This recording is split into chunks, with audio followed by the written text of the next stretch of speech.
Yes ડોક્ટરમાં આપનું સ્વાગત છે. હું છું સોનલ. મિત્રો, વંધ્યત્વ આજની ઝડપી અને અનિયમિત જીવનશૈલીની વણમાંગી દેન છે. વંધ્યત્વને નિવારવાના હવે આધુનિક ઉપાયો પણ ઉપલબ્ધ છે. IVF, IUI અને ટેસ્ટ ટ્યુબ બેબી જેવી ટ્રીટમેન્ટ હવે દંપતીને માતા પિતા બનવાની તક આપે છે. ત્યારે દર બુધવારે GSTVના માધ્યમથી અમારા નિષ્ણાંત આ અંગે માહિતી અને માર્ગદર્શન આપે છે. તો આજે યસ ડોક્ટરમાં આપણી સાથે હાજર છે જાણીતા વંધ્યત્વ નિવારણ અને test tube baby specialist doctor Jayesh Amin. Doctor, આપનું સ્વાગત છે યસ ડોક્ટરમાં. ડોક્ટર, જીવનશૈલીમાં સ્વાસ્થ્યને મહત્વ ઓછું અપાય છે આજકાલ, સાથે જ કેટલીક આદતો પણ વંધ્યત્વને જન્મ આપે છે. ત્યારે હવે પતિ અને પત્ની બંને વંધ્યત્વ જેવી સમસ્યા થાય જ નહીં, તેના માટે શું પ્રયાસો કરવા જોઈએ? પ્રિવેન્શન તો હું એવું માનું છું કે અત્યારે સૌથી સારામાં સારી કડી છે. વંધ્યત્વ ના થાય એના માટે આપણે ફિમેલ ઓરિએન્ટેડ આપણે જોઈએ તો જે મેરેજ, જે કેરિયર ઓરિએન્ટેડ હોડની અંદર ફિમેલની જે મોડા મેરેજ કરવાની આ એક જે અત્યારે હાલ સામાજિક પદ્ધતિ આગળ જઈ રહી છે, આ કેરિયર ઓરિએન્ટેડ હોડની અંદર આપણે જે પ્લાનિંગ, જે ફેમિલી પ્લાનિંગ આપણે મોટી ઉંમરે કરીએ છીએ, આ બધી જ વસ્તુમાં હું એટલું જ કહું છું કે તમારે મેરેજ મોડા કર્યા કે મેરેજ વહેલા કરીને જ્યારે બચ્ચું લેટ પ્લાન કર્યું છે ત્યારે ફર્ટિલિટી પાવર ચેક કરાવવો ખૂબ જરૂરી છે. Only one fertility power check એ ફર્ટિલિટી સ્પેશિયાલિસ્ટ જોડે તમને એટલું કહી શકશે કે તમારું ફ્યુચર શું છે. એક વસ્તુ. બીજી વસ્તુ એવું કહી શકું કે obesity, food habits, bad habits like smoking ને આલ્કોહોલિઝમ, આ બધું પણ ફિમેલમાં અત્યારે વધી રહ્યું છે. એટલે મેન્ટેનિંગ યોર બોડી વેટ, તમારા બોડી વેટને મેન્ટેન કરવું, ખરાબ આદતોથી દૂર રહેવું અને જંક ફૂડથી દૂર રહેવું, આ બીજી એક વસ્તુ બહુ જ ઇમ્પોર્ટન્ટ છે કે જેમાં એવું કહી શકે છે આપણે ઇન્ફર્ટિલિટીથી બચી શકીએ છીએ. અને ત્રીજી વસ્તુ હું એવું કહેવા માંગીશ પુરુષો માટે કે day by day male infertility increase થઈ રહી છે, વીર્યનો રિપોર્ટ ડિક્રીઝ થઈ રહ્યો છે. આ બધા જ કન્ડિશનમાં એવું કહી શકું કે કેરિયર ઓરિએન્ટેડ હોડની અંદર તમારો જે સ્ટ્રેસ છે એ સ્ટ્રેસથી દૂર રહો. જેટલા બી ગેજેટ્સ છે એ ગેજેટ્સથી જેટલું બને એટલું દૂર રહો. અને હું એવું કહું છું કે ફર્ટિલિટી ચેકમાં તમારા વીર્યનો રિપોર્ટ કરાવીને જો તમે મોડી પ્રેગ્નન્સી પ્લાન કરી રહ્યા છો અને જેમાં ક્યાંય તકલીફ આવે તો એનું યોગ્ય નિદાન કરાવો, એ જ મારું કહેવું છે. જી બિલકુલ. ડોક્ટર, આપણી સાથે કોલર જોડાઈ ગયા છે. વિનોદભાઈ નામ છે તેમનું. વિનોદભાઈ, આપનો પ્રશ્ન જણાવો. વિનોદભાઈ, અમારું નામ વિનોદભાઈ છે સાહેબ, અને હું ઘણી બધી સંસ્થાઓમાં IVF ની ટ્રીટમેન્ટ માટે જઈ આવ્યો છું, જ્યાં મને 100% મની બેક ગેરંટી માટેની વાતો કહેવામાં આવે છે. અને આ 100% ગેરંટીની જે વાતો હોય છે એમાં એવું કહેવામાં આવે છે કે 5 થી 6 લાખ ભરવાના રહેશે. તદુપરાંત 8 પ્રયત્નો IVF માટેના કરવામાં રહે છે. તો શું ટેસ્ટ ટ્યુબ બેબીના સાયન્સમાં આ 8 પ્રયત્નો કરવા જરૂરી છે સાહેબ? અને સાહેબ આમાં આપનું મંતવ્ય આપી શકશો અમને? વિનોદભાઈ, તમને એવું કહેવામાં આવ્યું છે કે 100% મની બેક ગેરંટી, એટલે કે તમને એવું કીધું કે તમે જેમ તમે કહી રહ્યા છો કે 6 થી 8 પ્રયત્નો કરવાના, એમાં 4 વાર તમને એવું સમજાયું હશે કે ભાઈ 4 વાર ફ્રેશ ને 4 વાર ફ્રોઝન, જે તમે કહી રહ્યા છો એ પ્રમાણે, અને 8 પ્રયત્નમાં પ્રેગ્નન્સી ના રહે. એટલે આ બધી વસ્તુઓ કેવી છે કે મને એવું લાગે છે કે સાયન્સ આપણે ખાલી સમજવાની જરૂર છે દર્શક મિત્રો. અને વિનોદભાઈને ખાસ કહીશ કે સાયન્સ સમજો શું 8 પ્રયત્નો જો ટેસ્ટ ટ્યુબ બેબીમાં આજે હોય તો હું નથી માનતો કે ટેસ્ટ ટ્યુબ બેબી આજે કોઈ સક્ષમ લેવલે પહોંચ્યું છે. દર્શક મિત્રોને એટલું જ કહેવા માંગીશ કે આ બધી જ વસ્તુમાં એના કરતાં સાયન્સને આપણે જોઈએ તો સાયન્સ એવું કહે છે કે ફ્રીઝિંગ ઇઝ ધ ફ્યુચર. એટલે કે સ્ત્રી બીજ કાઢો, પુરુષ બીજ નાખો, ગર્ભ બનાવો, અને જો તમારા ગર્ભ ઓછા બને અથવા તો તમારા ગર્ભની સંખ્યા ઓછી હોય અથવા તો ગર્ભની સંખ્યા પુષ્કળ પ્રમાણમાં વધારે હોય, બે એક્સ્ટ્રીમિટીઝ છે. આ બંને એક્સ્ટ્રીમિટીઝમાં હું એવું કહેવા માંગુ છું કે ફ્રીઝિંગ ખાસ કરવું ખૂબ જ જરૂર છે. બધા ગર્ભને ફ્રીઝ કરી દો, 2 મહિના રાહ જુઓ, અને એક અથવા બે ગર્ભને તમારા ગર્ભાશયની કોથળીમાં જો મૂકવામાં આવે, અને જો તમારા 6 ગર્ભ, મિનિમમ 6 ગર્ભ હોય તો હું એવું માનું છું કે 90 થી 95% દર્દીઓને આ 3 ટ્રાન્સફરની અંદર તમને રિઝલ્ટ મળે છે. હું નથી માનતો કે આજનો યુગ તમને 8 ટ્રાન્સફરની ક્યાંક પરમિશન આપી રહ્યો છે. હું એવું માનું છું કે વારે ઘડીએ સ્ત્રી બીજ કાઢીને પુરુષ બીજ નાખીને ગર્ભ બનાવીને જો ઇનિયસ સાયકલમાં મૂકવામાં આવશે તો વધારે પ્રયત્નો થશે અને સ્ત્રી ખાસ એગ ડોનેશનના માધ્યમ પર જશે. એટલે બધા જ માર્કેટિંગ કરી રહ્યા છે. આ બધી વસ્તુમાં હું વિનોદભાઈને એટલું જ કહીશ કે સાયન્સને સમજો, સાયન્સને વાંચો, જાણો, સેન્ટર્સના મુલાકાત લો, અને એમાં શું ખરેખર સાયન્સ કહેવા માંગે છે, કયો ગર્ભ સારો, શું ફ્રીઝિંગનું શું મહત્વ છે, ફ્રીઝિંગ ક્યારે કરાવવું જોઈએ અને ફ્રીઝિંગ જ કરાવવાથી તમને ઓછા પ્રયત્ને, હું નથી માનતો કે 6, 7, 8 લાખ રૂપિયા આજે ટેસ્ટ ટ્યુબ બેબીમાં જો સારું સિલેક્શન કરવામાં આવે તો જરૂર પડે છે. જનરલી 3 થી 4 પ્રયત્નો જો સારી રીતે કરવામાં આવે, ફ્રીઝિંગનો ઉપયોગ કરવામાં આવે અને જ્યારે પણ જરૂર હોય ત્યારે એક ડોનેશનનો ઉપયોગ કરવામાં આવે તો જનરલી પેશન્ટ પ્રેગ્નન્સી લઈને જતું રહેશે. એટલું જ હું તમને કહીશ. જી, આપણી સાથે વધુ એક કોલર જોડાઈ ગયા છે. હિનાબેન નામ છે તેમનું. હિનાબેન, આપનો પ્રશ્ન જણાવો. હાજી સર. બોલો. સર, મારો પ્રશ્ન એ છે કે ટેસ્ટ ટ્યુબ બેબી અને આઈવીએફ છે એ બંને એક જ છે? આઈવીએફ એ એકચ્યુઅલી સાયન્ટિફિક નામ છે બેટા. આઈવી એટલે ઇન વિટ્રો અને એફ એટલે fertilisation. In vitro A Greek word છે, શરીરની બહારની તરફ, અને એફ ફર્ટિલાઇઝેશન એટલે કે ફલનીકરણ. એટલે શરીરની બહારની તરફ ફલનીકરણ. ફલનીકરણ એટલે સ્ત્રી બીજ અને પુરુષ બીજનું મિલન. એટલે જો શરીરની બહારની તરફ સ્ત્રી બીજ ને પુરુષ બીજનું મિલન કરવામાં આવે તો એને આપણે આઈવીએફ કહીએ છીએ. અને આ આઈવીએફમાં શું થાય છે કે સ્ત્રી બીજ કલેક્ટ કરવા માટે એનું જે સ્ત્રી બીજનું ફોલિકલ હોય એનું પાણી કલેક્ટ થાય ને એ સ્ત્રી બીજ કલેક્ટ કરવા માટે ટેસ્ટ ટ્યુબ વાપરવામાં આવે છે.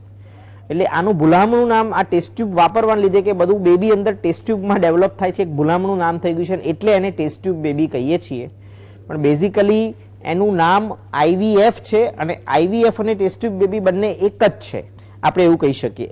ટેસ્ટ ટ્યુબ બેબી એ એનું એક ભૂલામણું નામ છે કારણ કે સ્ત્રી બીજને કલેક્ટ કરવા માટે, પુરુષ બીજને કલેક્ટ કરવા માટે જે વપરાય છે એ ટેસ્ટ ટ્યુબ હોય છે અને એના લીધે તમને આનું નામ એક ટેસ્ટ ટ્યુબ બેબી તરીકે પડી ગયું છે. જી બિલકુલ ડોક્ટર, આઈવીએફની સારવાર હવે ઘણી પ્રચલિત બની રહી છે. લોકોએ તેને એક સારામાં સારા વિકલ્પ તરીકે અપનાવ્યો છે, પરંતુ આ સારવાર દરમિયાન કેવી સાવચેતીઓ જરૂરી બને છે? આઈવીએફની સારવાર આટલી બધી પ્રચલિત બન્યા છતાં પણ આજે કેટલાય મિથ્સ, કેટલાય બી ખોટી વાતો મગજમાં પ્રવૃત્તિ હોય છે, જેમાંથી બહુ જ ઇમ્પોર્ટન્ટ વાતો મારે આજે શેર કરવી છે.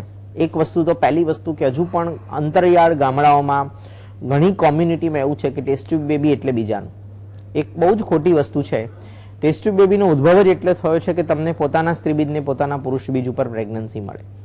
એટલે તમે યોગ્ય સમયે, યોગ્ય ઉંમરે, જો તમારી પેથોલોજી એ ટાઈપની હોય કે તમારા પોતાના સ્ત્રી બીજને પોતાના પુરુષ બીજ અમુક લિમિટેશન સાથે ટેસ્ટ ટ્યુબ બેબી એવું કહી શકે છે કે તમને તમારા પોતાના સ્ત્રી બીજને પુરુષ બીજ પર પ્રેગ્નન્સી આપવાની એક સચોટ પદ્ધતિ છે.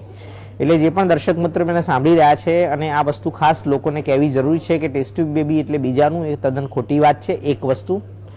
બીજી વસ્તુ ખાસ હું કહેવા માંગીશ કે ટેસ્ટ ટ્યુબ બેબી કરાવવું એટલે આપણે સમજી લેવાનું કે ધારો કે ગામડાના દર્દીઓ અથવા તો ઇવન શહેરના દર્દીઓ બી જ્યારે એકલા રહેતા હોય તો એવું કહેશે કે મારે મમ્મીને બોલાવવી પડશે, 2-4 જણને બોલાવવા પડશે, ખાટલામાં ઊંઘી રહેવું પડશે, 15 દિવસ સુધી આરામ કરવો પડશે, હલાશે નહીં, બધું શેડ્યુલ છોડવું પડશે, ટીચર હશે તો મારે નોકરી છોડવી પડશે, ટીચર હશે કહેશો તો મારે ઉનાળામાં આઈવીએફ કરાવવું છે કારણ કે મને ત્યારે રજા મળશે.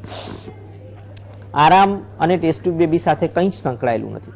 મારું એટલું જ કહેવું છે, ગર્ભ મૂક્યા પછી 1 કે 2 દિવસનો આરામ જરૂરી છે, ત્યારબાદ તમે તમારું રૂટીન એક્ટિવિટી કરી શકો છો. એટલે કમ્પ્લીટ બેડ રેસ્ટ એટલે કે ખાલી ખાટલામાં પડી રહેવાથી કદાચ ટેસ્ટ ટ્યુબ બેબીનો રિઝલ્ટ ઘટશે પણ વધશે ક્યારે નહીં. દર્શક મિત્રો, એ બહુ જ ઇમ્પોર્ટન્ટ છે કે સંપૂર્ણ આરામ ટેસ્ટ ટ્યુબ બેબીની જરૂર છે એવી ક્યાંય નથી. મારી જોડે અત્યારે એટલા બધા ટીચર્સ, ડોક્ટર્સ અને વર્કિંગ લેડીઝ છે જેને હું ક્યારેય સમજાવતો નથી કે તમે તમારા રૂટીન એક્ટિવિટી છોડો, અને એ લોકો પોતાની એક્ટિવિટીમાં આગળ વધે છે અને હું એવું માનું છું કે આજે એ લોકોની પ્રેગ્નન્સીમાં કોઈ જ ફરક પડતો નથી. એટલે આરામ સંપૂર્ણ કરવો એ ખૂબ જ ખોટી વસ્તુ છે. ત્રીજી વસ્તુ, ખાવા પીવામાં અને લાઇફસ્ટાઇલમાં બી હું એવું કહેવા માંગુ છું કે ઘણી બધી વસ્તુઓના કોઈ એવા લિમિટેશન્સની જરૂર નથી. એવો કોઈ ખોરાક, એવી કોઈ લાઇફસ્ટાઇલ જે તમે નોર્મલ કરતાં એબનોર્મલ બિહેવ કરો, એ જ વસ્તુ હું કહેવા માંગુ છું કે ત્યાં જ અમે તમને કહીએ છીએ અને રોકીએ છીએ. બાકી બધી જ વસ્તુ ટેસ્ટ ટ્યુબ બેબીમાં એક રૂટીન પદ્ધતિ તરીકે છે. આની અંદર સર્જરીનો ક્યાંય હાવ તમારે સહન કે સર્જરી કોઈ મોટી સર્જરી હોતી નથી. બહુ સિમ્પલ સર્જરી, 1 દિવસમાં રજા હોય છે. જી બિલકુલ, આપણી સાથે શબાનાબેન જોડાઈ ગયા છે. શબાનાબેન, આપનો પ્રશ્ન જણાવો. પ્રશ્ન એ છે કે મેડમ, મને લગ્નને 1-2 વર્ષ થયું છે તો મને પ્રેગ્નન્સી નથી રહેતી. શબાનાબેન, 1.5 વર્ષની અંદર તમારા પતિના વીર્યનો રિપોર્ટ તમે કરાવી લીધો છે? હા, રિપોર્ટ કરાયા છે અને ટોટલ કાઉન્ટ એમના 68 છે. બરાબર. એટલે એમનો રિપોર્ટ પણ નોર્મલ છે એવું ડોક્ટરનું કહેવું છે. તમારું માસિક રેગ્યુલર આવે છે? હા, માસિક રેગ્યુલર છે મારું. અને તમે લેપ્રોસ્કોપી એટલે નળીઓ ખુલ્લી છે કે બંધ એવો કોઈ રિપોર્ટ કરાવડાયો છે? હા, રિપોર્ટ કરાવેલો છે. રિપોર્ટ નોર્મલ છે. ના, એટલે લેપ્રોસ્કોપી કરાઈ છે કે HSG કરાવડાઈ છે? એ કશું જ નથી કરાયું સાહેબ. ખાલી સોનોગ્રાફી? ખાલી સોનોગ્રાફી. હા, ખાલી સોનોગ્રાફી કરાવી છે, એમાં રિપોર્ટ કરાયા છે. સબાનાબેન, તો હા, પહેલા બસ કાઉન્ટ ઓછા હતા મારા. હવે અત્યારે વધી ગયા છે કાઉન્ટ. ઓકે સબાનાબેન અને જેટલા બી દર્દીઓ આજે સાંભળી રહ્યા છે, આપણે સબાનાબેને જે પ્રશ્ન પૂછ્યો છે એ પ્રાથમિક વંધત્વનો પૂછ્યો છે. 1 વર્ષ બાદ જ્યારે પ્રેગ્નન્સી ના રહે તેને વંધત્વ કહેવાય ને 1 વર્ષથી 3 વર્ષની સમયગાળામાં તેને અલ્લી વંધત્વ, શરૂઆતનું વંધત્વ જેને આપણે કહી શકીએ, જે 1 વર્ષથી 3 વર્ષના સમયગાળા દરમિયાન હોય છે. અને જેની અંદર હું એવું કહું છું કે પતિનો વીર્ય રિપોર્ટ નોર્મલ હોય અને સોનોગ્રાફીમાં અંડાશયની કોથળીમાં સ્ત્રીબીજની સંખ્યા નોર્મલ હોય અને સ્ત્રીબીજ બનીને છૂટું પડતું હોય તો એવા દર્દીઓને 3 થી 4 મહિના સ્ત્રીબીજ બનવાની ગોળી અને સાથે રહેવાની સલાહ. જી, આ ફોલિક્યુલર સ્ટડી દ્વારા આ ટ્રીટમેન્ટ કર્યા પછી પણ જો પ્રેગ્નન્સી ના રહે તો લેપ્રોસ્કોપી કરીને, કારણ કે સોનોગ્રાફીમાં નળીઓ ખુલ્લી છે કે બંધ ખબર નથી પડતી, લેપ્રોસ્કોપી કરીને નળી ખુલ્લી છે કે બંધ જોવામાં આવે છે. જો બંને નળીઓ ખુલ્લી હોય તો આવા દર્દીને એમનેમ પણ રાહ જોવામાં આવે છે જો બંનેનો ફર્ટિલિટી પાવર સારો હોય તો.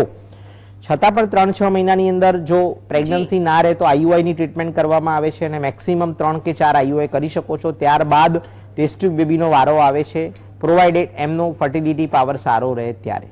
જી, આપણી સાથે સલીમભાઈ જોડાઈ ગયા છે. સલીમભાઈ, આપનો પ્રશ્ન જણાવો. એ મારે ઘરનાને કોથળી સાફ કરાવેલી હતી. હેલો, તો કોથળી સાફ કરાવ્યા બાદ પછી બી નહોતા બનતા, તો બી બની ગયા તો પછી બી બનવાનું ઇન્જેક્શન દીધું તો બી ફૂટી ગયા. તો પછી હવે પાછું આજે માસિક આવી ગયા. ના ના, બરાબર છે. તો હવે એના માટે શું કરવું પડે? ના, પણ તમને બાળક નથી રહેતું એવું ખરું? હા, બાળક વચમાં નહોતું રહ્યું, પછી દવાથી રહી ગયું હતું તો પાછું પણ હા, અત્યારે કોથળી સાફ કરાવી. બેનની ઉંમર કેટલી? બેનની ઉંમર કેટલી છે? 25 વર્ષ. 25 વર્ષની છે. લગ્ન થયે કેટલા વર્ષ? લગ્ન થયે કેટલા વર્ષ થયા છે? 2 વર્ષ. 2 વર્ષ થયા છે. અને તમારા વીર્યનો રિપોર્ટ કેવું કશું કરાવડાવ્યું છે તમે? વીર્યનો રિપોર્ટ બરોબર છે, નોર્મલ છે, કોઈ પ્રોબ્લેમ નથી, નોર્મલ છે. બરાબર છે. તો આપ ક્યાં રહો છો? હું મોરબી. મોરબી રહો છો. સલીમભાઈ, હું એવું કહી શકું કે 2 વર્ષનો સમયગાળો થયો છે, 25 વર્ષની ઉંમર. ફરીવાર પાછો એનો જ ક્વેશ્ચન જે સબનમબેને પૂછેલો, પ્રાથમિક વંધત્વ અને શરૂઆતનું વંધત્વ. કોથળી સાફ કરવાની જે પદ્ધતિ છે એ અત્યારે આપણે એમ કહી શકીએ કે એટ પ્રેઝન્ટ એ આઉટડેટેડ પદ્ધતિ છે, જૂના જમાનાની પદ્ધતિ છે, જેની અંદર હું કહી શકું અત્યારે લેપ્રોસ્કોપી અને હિસ્ટ્રોસ્કોપી એટલે કે દૂરબીનની તપાસ, જેમાં નળીઓ ખુલ્લી છે કે બંધ જોઈ શકાય, અને ગર્ભાશયની કોથળીની પણ દૂરબીનની તપાસ કે એમાં કોઈ કચરો કે પડદો કે કોઈ વસ્તુ છે કે નહીં એ જોઈ શકાય છે. આટલું કરાવ્યા પછી હું એવું માનું છું સમીમભાઈ કે આ બધું પતી જાય ને બધું નોર્મલ હોય તો 25 વર્ષની ઉંમરે જો બંનેનો ફર્ટિલિટી પાવર એટલે કે તમારા વીર્યનો રિપોર્ટ પણ નોર્મલ હોય ને નળી પણ ખુલ્લી હોય ને બધું સારું હોય અને જો સ્ત્રીબીજ જો નોર્મલ બનતા હોય તો સ્ત્રીબીજ બનવાની ગોળી અને સંબંધ રાખવાની ટ્રીટમેન્ટ હજુ પણ 1-2 મહિના કરી શકાય. એમાં પણ પ્રેગ્નન્સી ના રહે તો આઈયુઆઈ 3 થી 4 વાર આઈયુઆઈ હું એવું કરી શકાય છે. પણ જો આ બધા જ પ્રોબ્લેમમાં ક્યાંય સ્ત્રીબીજ ન બનતા હોય તો તમારે સેન્ટર, અમારા જેવા સેન્ટરની મુલાકાત લેવી જોઈએ. હું એવું કહું છું કે તમને ટેસ્ટ ટ્યુબ બેબીની ત્યારે જ જરૂર પડે જો આ બધામાંથી કોઈ મોટો પ્રોબ્લેમ હોય તો. જી ડોક્ટર, આપ જીએસટીવી સ્ટુડિયોમાં આવ્યા અને માહિતી આપી તે બદલ આપનો આભાર. નમસ્કાર દર્શક. આ સાથે જ યસ ડોક્ટરમાં હાલ બસ આટલું જ. વધુ સમાચારો માટે આપ જોતા રહો જીએસટીવી.